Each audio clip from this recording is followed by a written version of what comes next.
راز حقیقت میں خوش آمدید حضرت بلال اور حضرت عمار رضی اللہ تعالیٰ عنہ پر امیہ کے ظلم و تشدد کی داستان۔ حضرت عمار پر کوڑے برساتے برساتے عرب سردار تھک گئے تو انہوں نے جوان سال سخت و جان بلال کو طلب کیا۔ غلام سے کہا گیا کہ یہ لازمی فریضہ وہ انجام دیں۔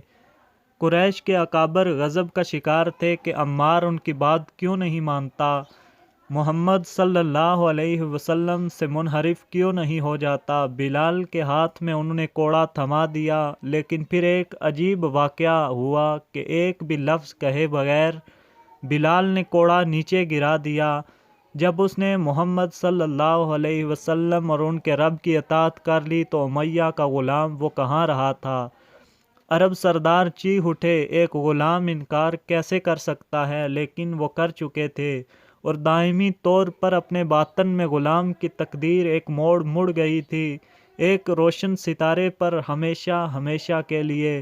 عمار کو بھول کر اب وہ بلال کے در پہ تھے۔ بے رحمی سے انہوں نے اس کی پیٹھ پر کوڑے برسائے۔ اس پر کسی کو کیا تعجب ہوتا، صدیوں سے غلاموں کے ساتھ یہی ہوتا آیا تھا، اور وہ چاہے یا نہ چاہے آقا کا دین ہی غلام کا دین ہوتا تھا۔ یہ کیسے غلام تھے پیروی سے جنہوں نے انکار کر دیا تھا، گویا وہ آزاد تھے۔ وہ آزاد کیسے ہو گئے؟ ان کی قیمت چکائی گئی تھی، اور جس کی قیمت چکا دی جائے اس کی مرضی کیا اور منشا کیا؟ وہ تو گویا اس پورے نظام کو ادھیڑنے پر تلے ہوئے تھے جو زمانوں سے چلا آ رہا تھا۔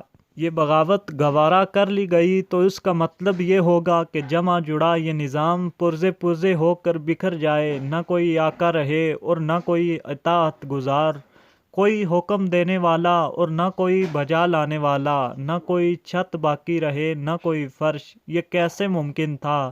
ان مجبوروں اور محتاجوں کو یہ اختیار کس نے دیا تھا؟ تعجب کی بات یہ تھی کہ برستے کوڑوں کے بیچ درماندگی، التجا اور فریاد کی بجائے بلال احد احد پکارتے رہے، حتیٰ کہ ان کی سانسیں ٹوٹنے لگی۔ آتش انتقام نہ جلتے۔ امیہ کو اس پر ملال ہوا کہ غلام مرنے والا ہے، لیکن پھر کسی نے ٹٹول کر دیکھا اور کہا کہ ابھی وہ زندہ ہے، ابھی وہ سانس لے رہا ہے۔ اتنے میں ابو بکر آ پہنچے، اور ابو بکر رضی اللہ تعالی عنہ کا آ پہنچنا ایک عام سی بات نہیں تھی۔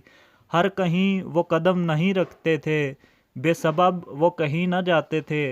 ہمیشہ کے دھیمے لہجے میں حضرت ابو بکر رضی اللہ تعالیٰ عنہ نے انہیں مطلع کیا کہ وہ مرتے ہوئے بلال کے خریدار ہیں۔ چالاک امیہ نے قیمت لگائی اور بہت زیادہ۔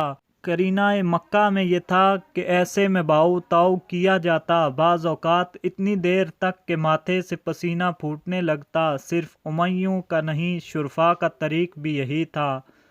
آج مگر ابو بکر نے کچھ بھی نہ کہا اور سکے گن دیے۔ 1400 برس کے بعد ایک مغربی شاعر نے لکھا، امیہ خوش تھا کہ کئی گنا زیادہ قیمت اس نے وصول کر لی۔ بلال کے رستے زخموں پر دل گرفتہ ہونے کے باوجود ابو بکر دل میں شاد تھے کہ اپنے اور بلال کے لیے کیسی بڑی نعمت، کتنی ارزاں انہوں نے خرید لی۔ چند بے معنی سکوں کے عوض جو حال کبھی کبھار ہی کسی اعلیٰ مقصد پہ صرف ہوتے ہیں۔ سیدہ عائشہ صدیقہ رضی اللہ تعالی عنہ نے صحرا کے آسمان پر نگاہ کی اور پوچھا، یا رسول اللہ صلی اللہ علیہ وسلم، ایسا بھی کوئی ہوگا جس کی نیکیاں ان ستاروں کے برابر ہوں؟ نبی کریم صلی اللہ علیہ وسلم نے فرمایا، ہاں ابو بکر وہ سب سے معتبر اور معزز تھے۔ اللہ ہمیں حضور صلی اللہ علیہ وسلم اور ان کے صحابہ کے بتائے ہوئے رستے پر چلنے کی توفیق عطا فرمائے، آمین۔